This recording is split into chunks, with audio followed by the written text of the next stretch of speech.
আসসালামু আলাইকুম। ভিডিওতে দেখতেছেন পানি ফল। এটা আমাদের এই বরিশাল এইসব অঞ্চলে খুব কম, কিন্তু যশোর, সাতক্ষীরা, ওইসব খুলনা ওইসব অঞ্চলে ব্যাপকভাবে চাষ হয়।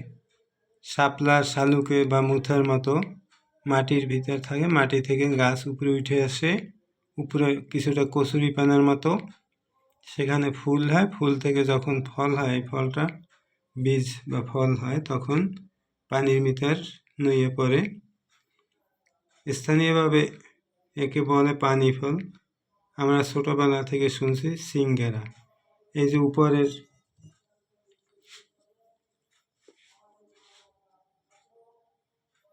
এই যে শিঙের মতো আছে, কাটা কাটা কাটা দেখা যায়,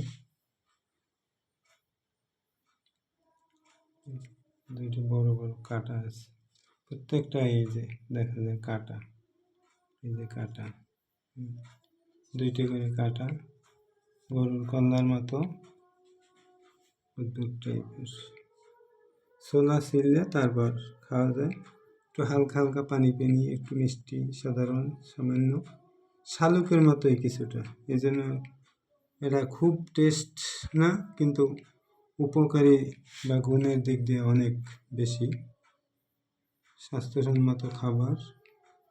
এটা এমনি একটা ফল যেরকম খায় ওইরকম, কিন্তু খুব একটা মিষ্টি বা টক বা ওইরকম স্বাদ না, একটু পানসা পানসা লাগে। ওই আর কি, জাস্ট আমরা যে এরকম খাই আর কি, সামান্য খাবার মতো, কিন্তু উপকারের দিক দিয়ে খুব বেশি উপকার।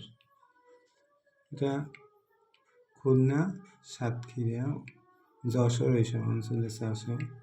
বরিশালে ছোটোবেলা দেখছি একটা পুকুরে ছিল,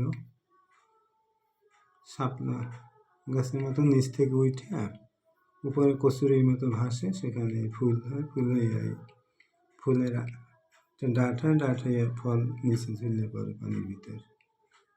স্থানীয় নাম পানি ফল। প্রত্যেকটা দুইটা করে কাটা আছে, কাটা এই ধার আছে কাটায়।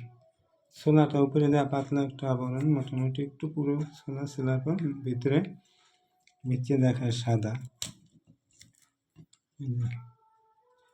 ছোলা ছিলার পর ভিতরে সাদা দেখায়, ভিতরের অংশ সাদা,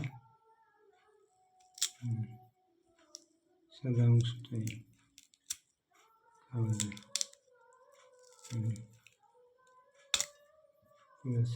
সাদা দেখাবে, পরিষ্কার একেবারে সাদা।